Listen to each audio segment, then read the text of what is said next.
იცით, რომ მამაკაცების უმრავლესობას, ვისაც პროსტატის დიაგნოზს უსვამენ, სინამდვილეში სულ სხვა რამს ტკივათ. ჩვენ ერთი ცუდი თვისება გვაქვს, როცა საქმე პროსტატას ეხება, ბოლო მომენტამდე ვმალავთ, ხმას არ ვიღებ და ამ თემაზე საუბარი გვერიდება. უკვე 10 წელზე მეტია, რაც სხვადასხვა დაავადების ვკურნალობ.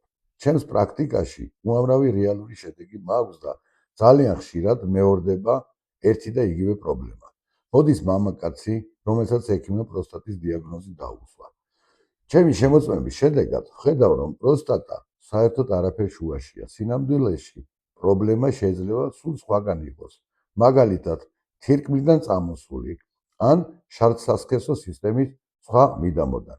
უბრალოდ იქ კონკრეტულ ადგილას ენერგია იბლოკება და ეს დაზიანებული წერტილი ტკივილის სიგნალს პირდაპირ პროსტატის ჯირკვალს გადასცემს.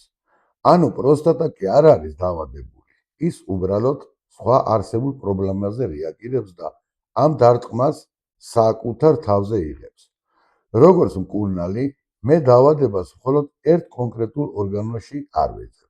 ჩემთვის ეს მთლიანი ადამიანის სხეული, გონება და ენერგეტიკაა.